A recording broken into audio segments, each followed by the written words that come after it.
Buenos días. Doctora, buenos días. Buenos días. ¿Se me oye bien? Sí, sí, doctora, se le escucha bien. Gracias.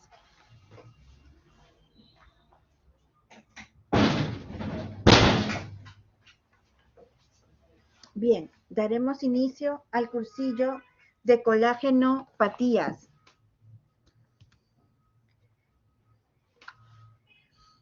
Bien.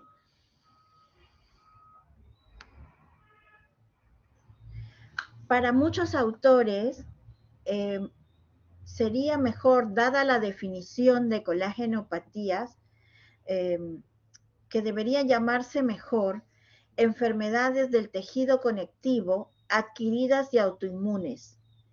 Sin embargo, para diferenciarlas de que existen enfermedades por defecto genético y de carácter congénito que también tienen que ver con autoinmunidad. Por ejemplo, una deficiencia de complemento C3, C4, va a comportarse como una colágenopatía, sin embargo es un proceso congénito, entonces no encajaría en colágenopatía, sino entraría en lo que sería una enfermedad, una dolencia de índole genético.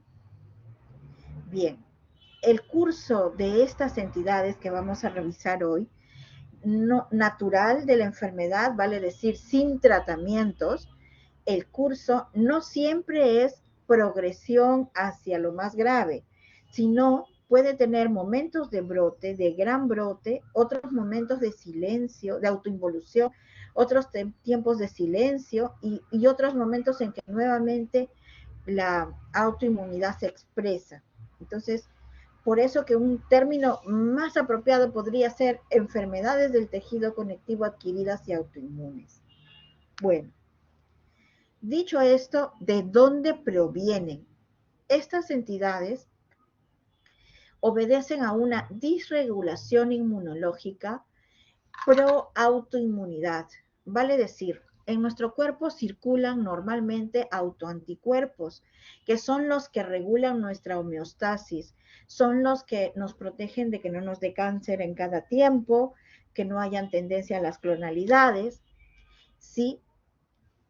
Sin embargo, por situaciones como las que vamos a ver, resulta ser que hay una disregulación de esa autoinmunidad y termina expresándose a mares. Para que haya eso, esa sobreexpresión, ¿qué sucede? Hay un sustrato autoinmune, el daño tisular primario, que expone autoantígenos. ¿ok? Y esos autoantígenos conectan como la llave y el candado con autoanticuerpos, ¿sí? Y esa suma va a traer consigo daño tisular autoinmune.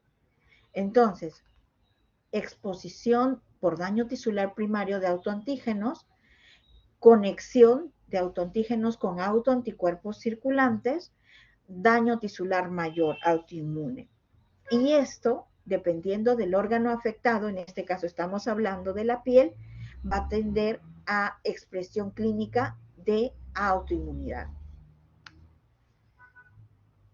Entendido así, hay 3 enfermedades del tejido conectivo adquiridas y autoinmunes que debemos revisar lo más someramente posible y que hoy lleven ustedes, digamos, un paseo virtual sobre ellas. El lupus eritematoso cutáneo, la dermatomiositis amiopática y las morfeas. Una palabra de cada una. Lupus eritematoso fue descrito por primera vez por dermatólogo Cazenave, cuando no existía la reumatología, porque como especialidad la reumatología es mucho más joven que la dermatología. Bien, pero hoy obviamente es manejo de los reumatólogos en muchos casos, en los compromisos de órganos abundantes sobrepasan la piel y obviamente que ellos los deben manejar, pero desde Dermato, por eso es que, digamos, damos el apoyo, el sostén, porque la generación de autoanticuerpos, muchas de estas entidades tienen como órgano blanco la piel. Dermatomiositis amiopática. Ustedes han pasado por el capítulo de reumatología y reconocen que es dermatomiositis, con compromiso cutáneo y de fundamental muscular, además de otros órganos. Sin embargo, muchas dermatomiositis de inicio comienzan con 4 o 5 meses de compromiso cutáneo exclusivo, manifestación cutánea exclusiva, y rápidamente progresan a cambio laboratorial y a cambio de debilidad muscular proximal, hasta que el paciente no se puede ni caminar escaleras ni peinarse. Pero cuando ese momento de lesiones clínicas visibles de dermatomiositis y no aparición de cambios laboratoriales y de índole muscular no aparece por más de 2 años, entonces estamos hablando de una dermatomiositis amiopática, que por eso la vamos a repasar ahora. Y las morfeas, que son las esclerodermias con compromiso exclusivo de piel. Eso es lo que nos atañe y compete. Bien. Lupus eritematoso cutáneo es una enfermedad autoinmune multiorgánica, etiología no conocida, clínica variable, es un espectro, por eso decimos que es variable florido. 85% de los pacientes con lupus eritematoso sistémico tienen en su haber manifestaciones cutáneas que las pueden clasificar en específicas o inespecíficas. Dentro de las específicas, ejemplo, el lupus eritematoso cutáneo.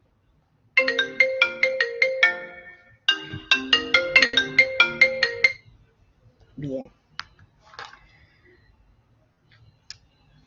Individuos genéticamente susceptibles tendrían mutaciones en genes reguladores de presentación antigénica, apoptosis y activación linfocitaria.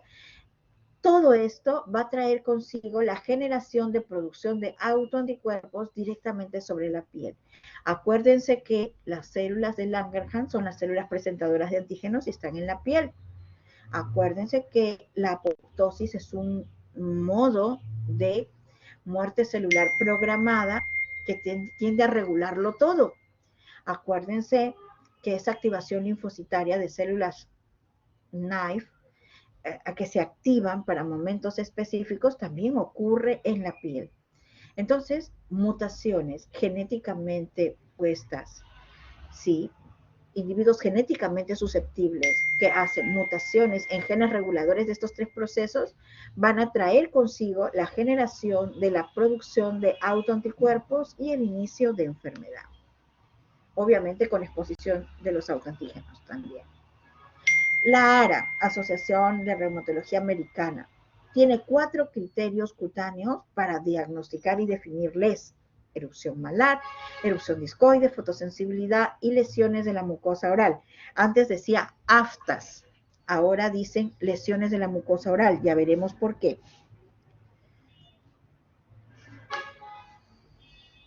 El clásico rash malar, repasar que son las mejillas hiperémicas, rojas, generalmente sin descamación, y el puente nasal comprometido, ¿no? Mejillas y puente nasal.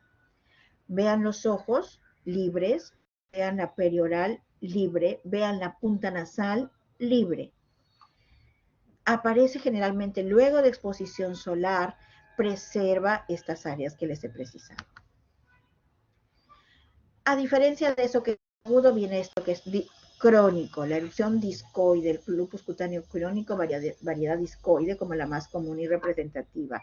Vean ustedes estas zonas de placa atrófica, estas zonas de pigmento, más áreas de telangiectasias y también lo mismo aquí en el ala nasal. También algo agudo, la fotosensibilidad. Estamos repasando los criterios de la ARA. Persona que se expone a la radiación solar, rápidamente las áreas descubiertas se enrojecen. Hay actividad inflamatoria. Lesiones de mucosa oral. ¿Por qué fueron cambiadas las aftas por estas?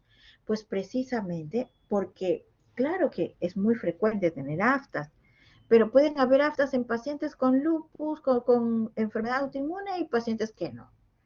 Sin embargo, fíjense este paladar duro con estas áreas de lesión que parece lesión de vasculitis en el paladar duro. Esto muchas veces antecede incluso al rash malar. Entonces, es un signo muy importante. Entonces, cada vez que sospechen de un paciente hacia autoinmunidad y hacia LES, por favor, examen, no solamente nos quedemos buscando las aftas de las fauces, las aftas de la mucosa yugal, vayamos a ver el paladar duro y de repente nos encontramos con estas lesiones.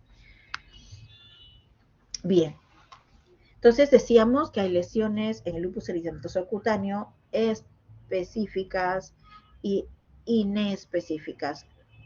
Dentro de las específicas, el rash malar que está en los criterios de la ARA, también pueden haber lupus subagudos, el rash malar que es evidentemente acompañando al lupus eritematoso cutáneo agudo.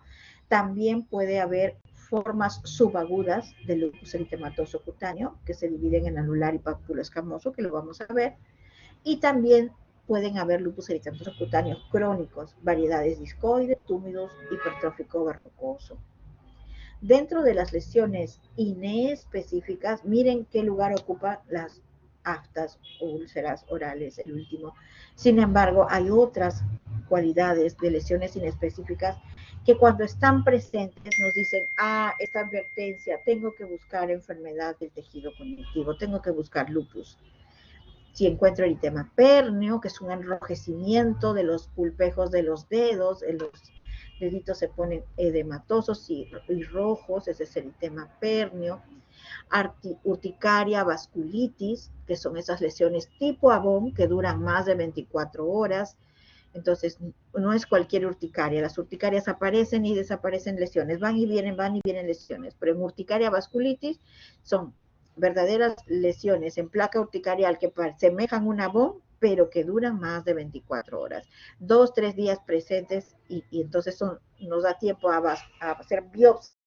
Y en la biopsia encontramos muchas veces vasculitis. Asimismo, el fenómeno de Raynaud, que se refiere al enfriamiento y coloración violácea de los dedos en presencia de bajas temperaturas.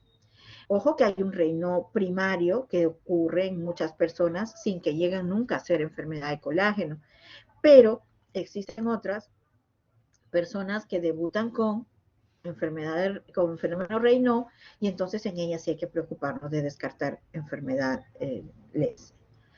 Alopecias no cicatriciales, telangiectasias periunguales, libedo reticularis, que son estas imágenes en red que se ven sobre los miembros inferiores, y las úlceras orales. Todo ello nos tiene que hacer pensar en este descarte de enfermedad del lupus eritematoso cutáneo. Y en cambio, cuando tenemos ya las lesiones específicas, llámese rash malar, erupción anular, erupción pápulo escamosa, ya es el contexto de entidades propias.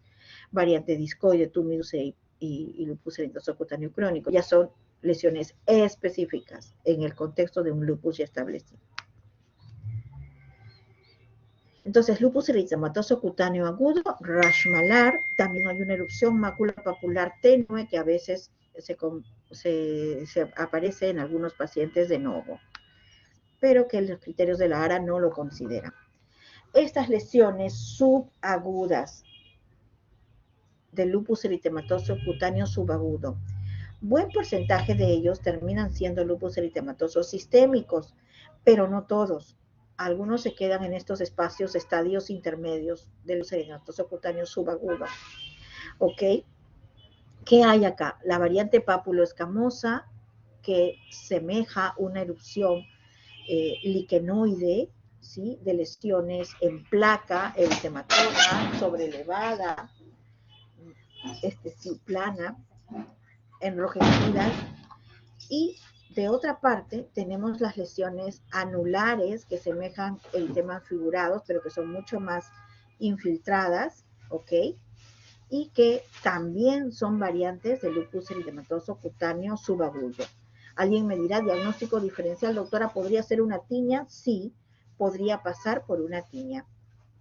Las biopsias van a confirmar los infiltrados de lupus.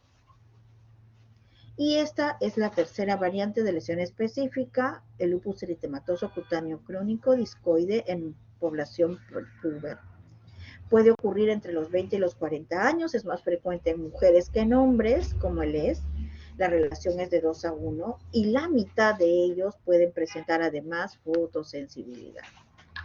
Las lesiones discoide, disco, moneda, pueden empezar como lesiones eritematoedematosas, pasar a lesiones eritematoescamosas o hiperpigmentadas con tapones córneos y finalmente dejar lesiones secuelares atróficas y telangiectasias que duran muchísimo tiempo y que son desfigurantes y son un problema para los dermatólogos. Así empiezan lesiones eritematoedematosas y pueden hagan un pantallazo porque son pocos los papers donde nos refieren estas lesiones eritematoedematosas. La clásica lesión que ven en su libro de medicina interna, ¿cuál es? La de la lesión discoide, atrófica, ya secuelar, ¿no? Entonces, pero eso, ¿cómo comienza? Como eritematoedematoso. Oh, me pasé una. De eritematoedematoso pasamos a este estadio de eritemato escamoso y pigmentado. Abandonamos el edema y lo que tenemos es pigmentación bien delimitada y aquí también incluso descamación.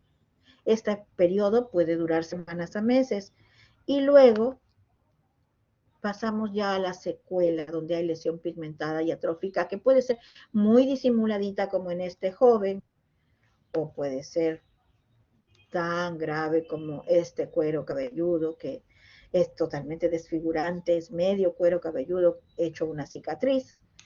Y este otro paciente también con variante discoide, vean ustedes que hace cicatrices hipertróficas en el contexto de lo que fueron lesiones en moneda. Entonces las lesiones habían sido muy tenues, pero las secuelas son realmente escalofriantes. Bien, ¿qué histología tenemos en las variantes discoides? Discoides que son crónicas per se. Hay una degeneración hidrópica de las células basales, hay aplanamiento y atrofia epidermal, hay hiperkeratosis con taponamiento folicular y hay infiltrado inflamatorio mononuclear que es arriba y abajo, perianexial y perivascular. Rápidamente se los presento. Degeneración hidrópica de las células basales se refiere a estos espacios claros y blancos, ¿ok? Como que alguien fue y echó agua, no. Es una degeneración hidrópica, lo que alcanzamos a ver son los núcleos, pero hay el citoplasma fue desaparecido, ¿sí? Generalmente ocurre en las células basales. Aquí que vemos este engrosamiento de la membrana basal que normalmente a coloración hematoxilina eosina no es visible, epidermis, dermis y en medio, en el punto de unión, hay una membrana basal visible y engrosada en tono rosa, que caracteriza mucho a estos pacientes. Finalmente, recordarles que cuando empezamos a abordar la lámina de un paciente con sospecha de lupus discoide, ¿qué encontramos? Encontramos compromiso de infiltrados, básicamente linfocitos, más que agudos, van a ir más hacia los linfocitos y estos van a estar presentes en el perianexial y en el perivascular. Por eso da imagen así como de ocupé todo mi espacio. Bien, acá hay tapones córneos, acá hay aplanamiento de la epidermis, ¿sí? Y hay áreas de hiperplasia cerca de los tapones córneos. Muy bien. La causa última no se conoce, pero se le ha asociado con complejo mayor de histocompatibilidad B8, DR3, DRW52 y HLA-DQ1. ¿Qué factores se ha visto que precipitan? De aquí el papel de nosotros es estar atentos con la exposición solar. La radiación ultravioleta casi siempre antecede a los brotes, a los momentos más agudos de estas lesiones. Asimismo, el consumo de algunos medicamentos que implican fotosensibilidad, llámese fenotiacinas, hidroclorotiacidas, la infección por algunos virus, a veces marca, sobre todo en población joven, el inicio de estos cuadros, y evidentemente en autoinmunidad el estrés. El estrés es un gatillo muy fuerte para estas entidades de autoinmunidad. Bien, ahora, ¿por qué es importante diagnosticar un lupus cutáneo crónico variedad discoide? Porque en algún grado, 5 a 7%, podrían luego condicionarles enfermedad sistémica. Y al revés, 20% de los pacientes con LES instalado pueden tener en algún momento de su evolución, activos o inactivos, como estén de LES, pueden tener lesiones de lupus discoide.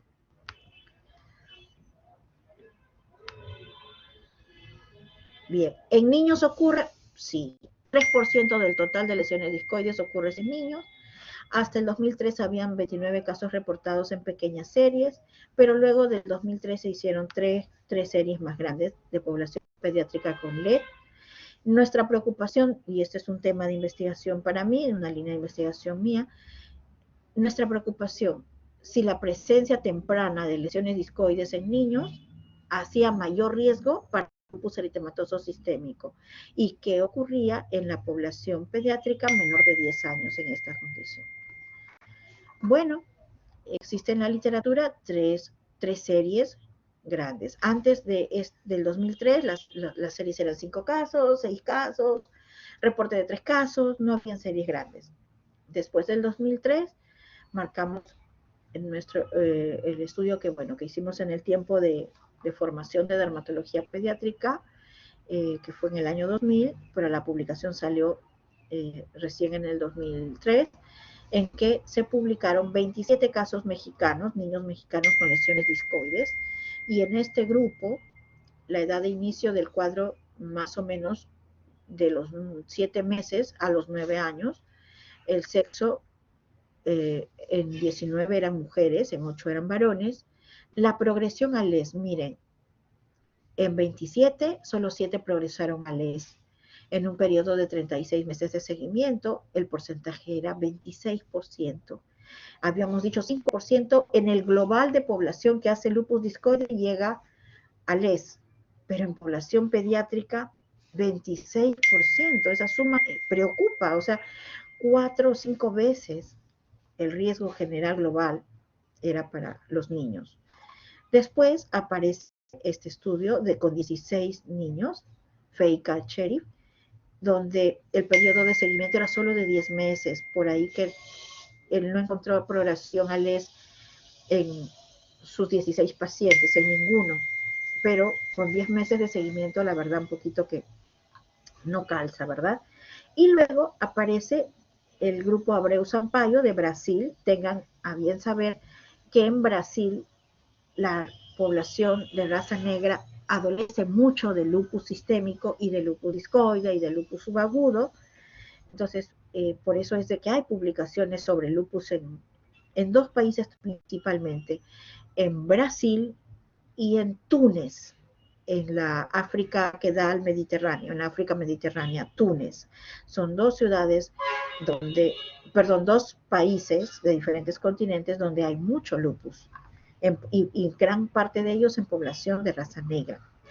Bueno, entonces, el mismo año, 2003, aparece en el Pediatric Dermatology, 2 o 3 meses después de la publicación nuestra, aparecen los 34 niños brasileros con lupus eritematoso discoide, esa población de 34, que sí es representativa, con un seguimiento de 49 meses, 8 de esos 34 habían progresado a LES. Entonces, eso hacía 23.5%. Entonces, ya son 2 series grandes que dicen que 4 o 5 veces se cuadruplica o se quintuplica la posibilidad de lupus sistémico si es que las lesiones de discoide aparecen en edad pediátrica. Bien, entonces ya eso está respondido, más de lo mismo. Bien, ¿qué ocurre con los menores de 10 años? Porque edad pediátrica es menores de 14. Pero ¿qué ocurre con los menores de 10 años? En los menores de 10 años el valor casi se triplica, existiría entonces mayor riesgo de progresión a LES mientras más pequeño es el paciente. ¿Qué hay que hacer para las lesiones discoides cuando ya están instaladas? Necesitamos de todas maneras fotoprotección, ropa apropiada que proteja del sol, necesariamente protección de amplio espectro UVB y UVA.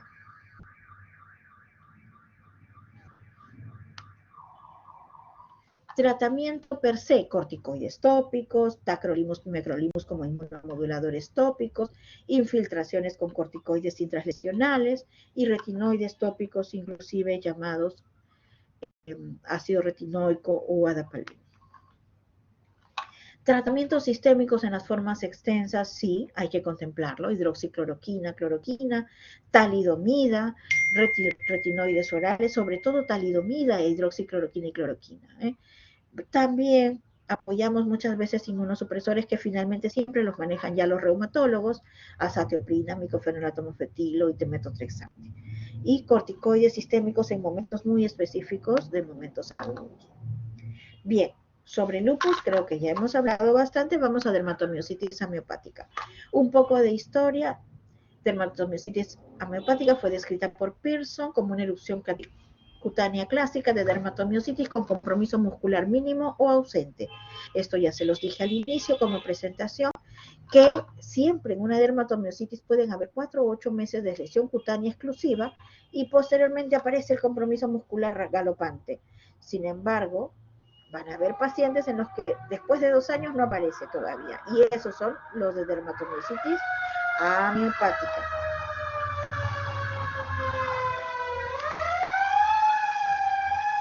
Criterios de Ewert y Sam-Taylor.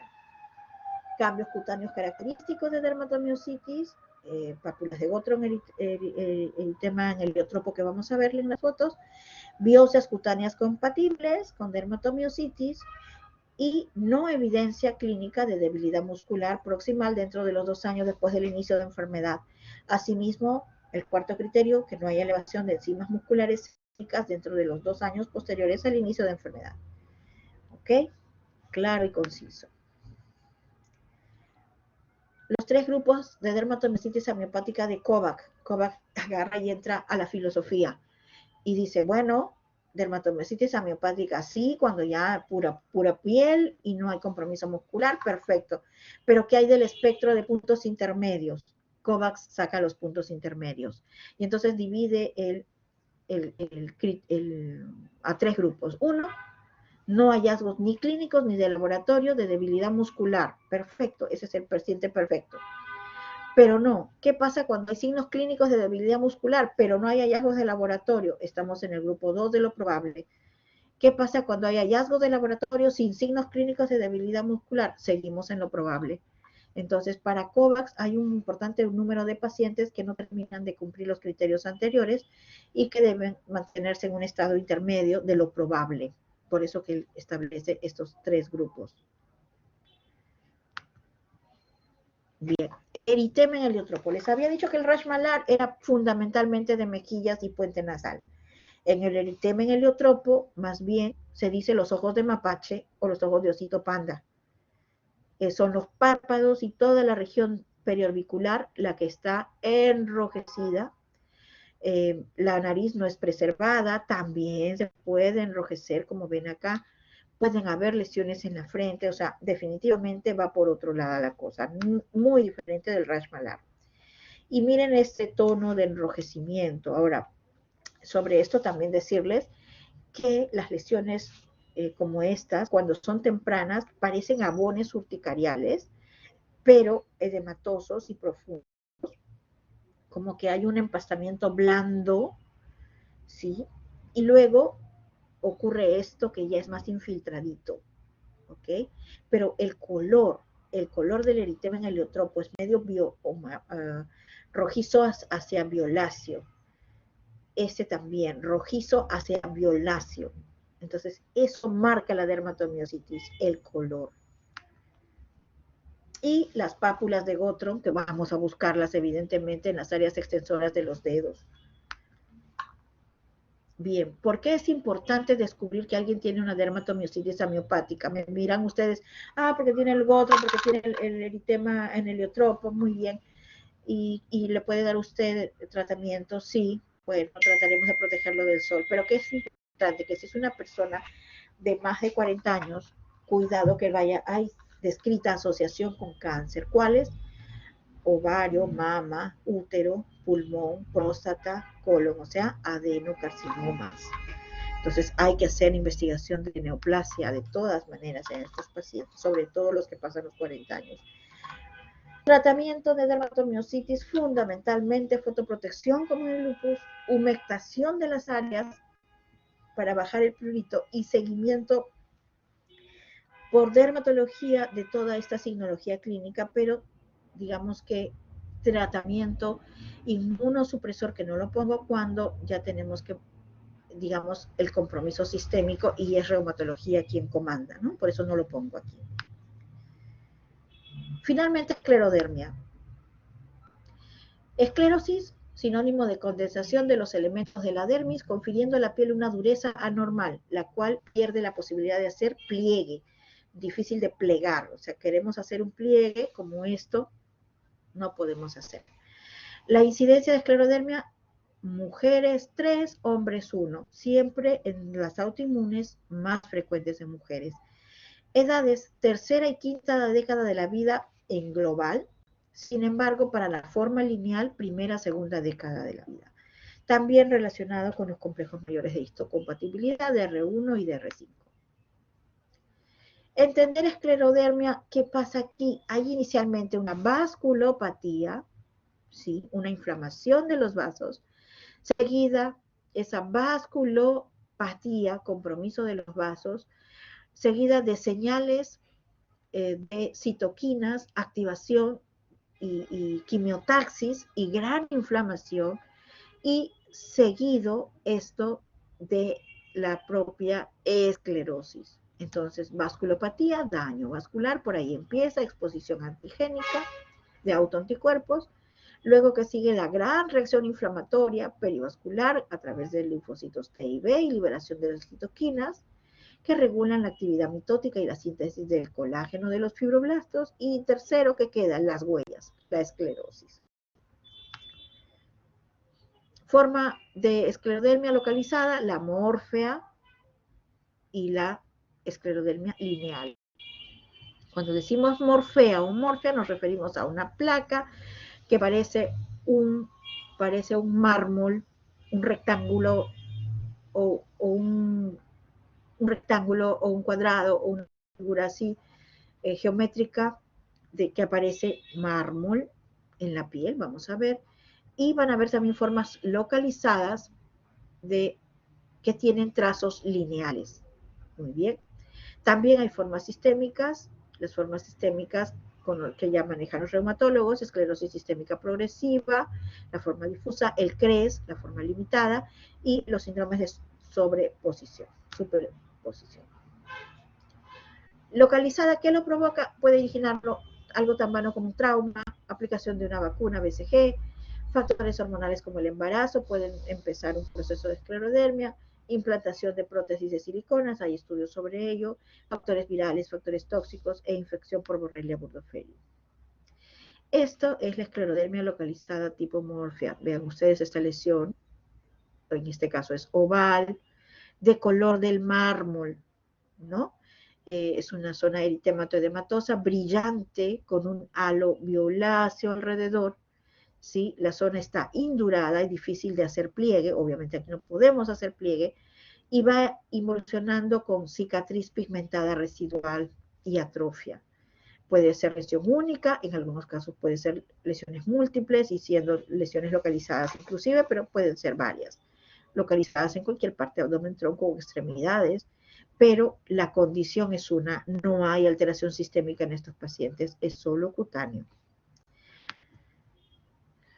Y la forma lineal, que decíamos que el grupo mayoritario es población más pequeña, de primera a segunda décadas de la vida, aparecen como lesiones en mancha y luego esas lesiones en mancha terminan teniendo ese aspecto indurado de que no se puede hacer pliegue, ¿sí?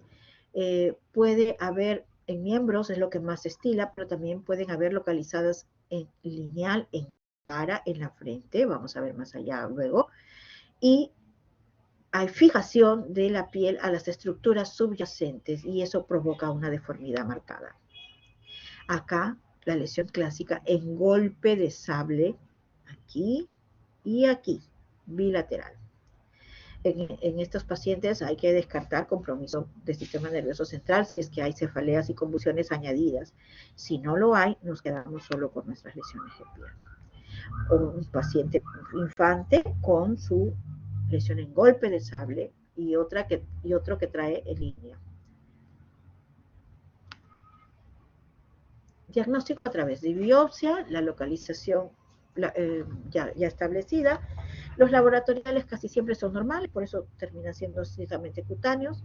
Excepcional la evolución a una forma sistémica de estas formas localizadas. Más bien, yo les diría que de las formas localizadas lineales de miembros, y cuando ocurren a edad temprana, muchas veces se dice que el pronóstico es incierto, porque algunas pueden evolucionar a variante panesclerótica, o sea, con esclerosis tal que hace síndrome compartimental. Bien. ¿Qué hay con la esclerosis sistémica progresiva? Se las puse muy bajita porque más es territorio de los reumatólogos, pero algo tendremos que decir al respecto de etiología incierta, morbimortalidad, alto compromiso, pulmonar, esofágico y renal. Los daños parecidos a los que hemos hablado en la forma cutánea. De repente algo de esto sí es importante, porque nos interconsultan por ello. Manifestaciones clínicas que nos pueden hacer pensar en ESP. Raynaud presente, edema de los deditos, dedos en salchicha, cicatrices puntiformes pulpejos de dedos, esclerosis centrípeta, se refiere a la esclerosis de la cara, la boca de pajarito, telangiectasias, calcinosis que hallamos, discromías en estos pacientes. Muchas veces nos interconsultan por estos deditos, sumados a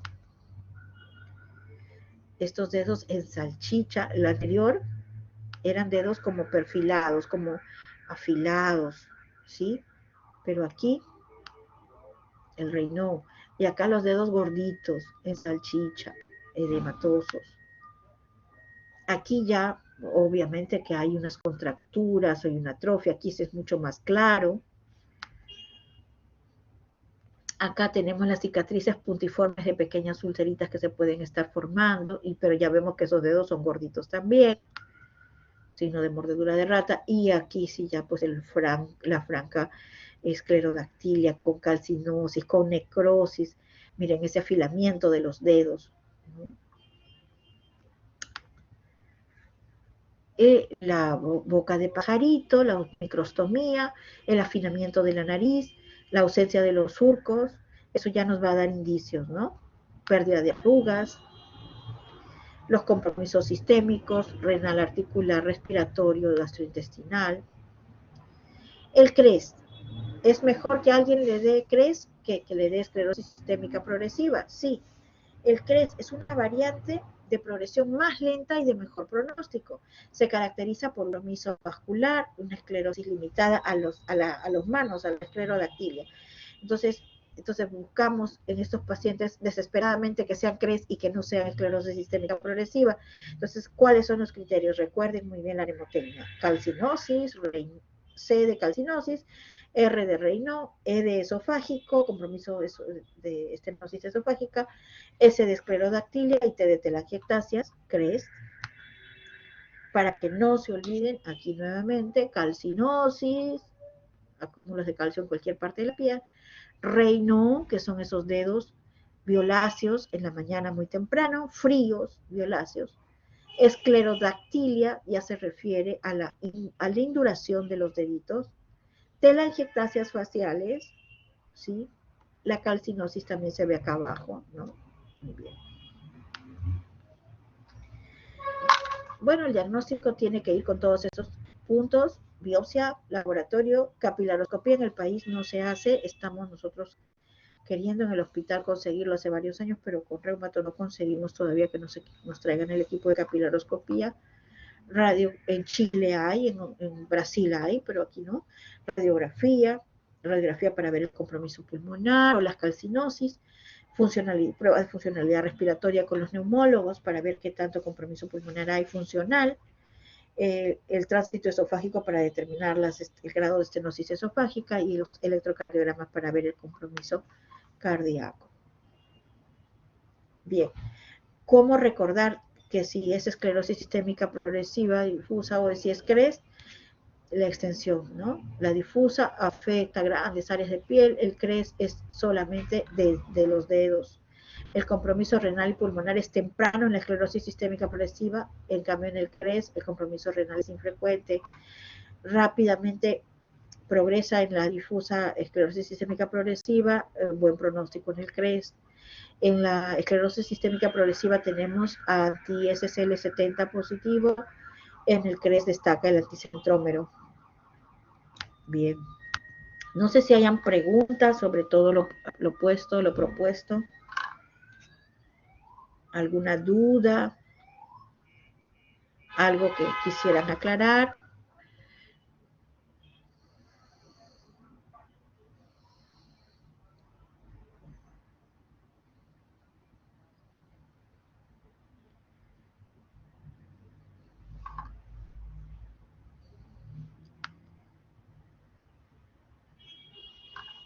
¿Han visto pacientes con estos diagnósticos en su...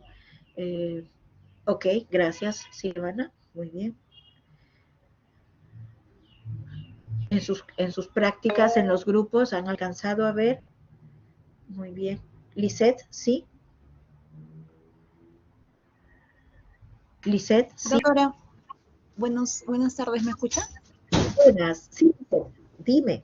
Sí, doctora, quería consultar, en el caso de los pacientes que tienen un tratamiento con corticoides tópicos de manera crónica, ¿cómo podemos evitar que lleguen al efecto adverso de la atrofia en esos casos? Ok, mira, y muy interesante tu pregunta, porque mira que estamos hablando de que hasta las esclerodermias las tratamos, las morfias las tratamos con corticoides tópicos. Bueno, lo que procuramos en principio es que el tratamiento corticoide sea bien definido con qué objetivo. Si estamos en fase de lesión de vasculopatía, en fase de lesión de inflamación, está bien que usemos estos elementos, pero generalmente se les acompaña de inhibidores de calcineurina. Entonces, hacemos cursos de uno y alternamos con cursos de inhibidores de calcineurina. Y de esa manera prevenimos no hacer atrofias. En el caso de las lesiones del lupus, los lupus vienen en brotes, entonces en los momentos más agudos apelamos al corticoide tópico, sí, pero rápidamente cuando identificamos que ponemos de cabeza el inhibidor de calcineurina. Digamos, ya nos toca una época en la que vivimos con los dos. Nuestros maestros no tenían inhibidores de calcineurina. Buen problema en el que estaban, ¿eh? Pero gracias, nosotros tenemos eso. El otro asunto que también está descrito es que en una prescripción de corticoides se puede, bueno, ya es un tema ya farmacológico de dermatología, En una prescripción formulada se puede añadir ácido retinoico y entonces se ha demostrado que se reduce la posibilidad de atrofia cutánea y de los cambios de hiperpilosidad cuando agregamos ácido retinoico a concentración muy bajita en los preparados magistrales de corticoide. Entonces, son alternativas, estrategias de las cuales podemos valernos para no causar similar o peor atrofia, ¿no? Más daño que enfermedad. Muy bien. ¿Alguna Gracias, otra doctora. pregunta? Muy bien. ¿Alguna otra pregunta?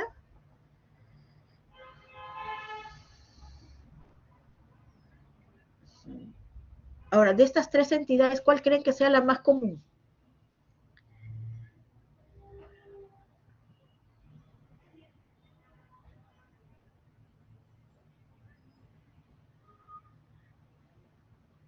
Pues difícil preguntarles porque en el país no hay estadísticas, porque no son enfermedades infecciosas, por tanto no son de comunicación obligatoria. Entonces solo podríamos decirles las casuísticas de cada quien, de los reumatólogos y los dermatólogos, ¿no? Bueno, nuestra modesta apreciación es que hay más morfias localizadas que en el espectro de las esclerodermias y que de pronto habrían más lesiones discoides que LES en el contexto de los lupus, ¿no? Y dermatomiositis amiopática es muy raro, muy poco usual, muy poco usual. ¿Alguna otra pregunta, duda?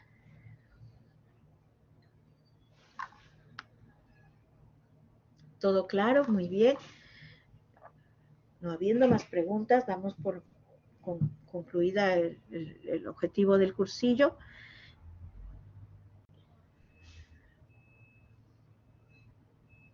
¿Ok? Damos por concluido el cursillo entonces. Muy bien. Muy bien. Gracias, doctora. Ok.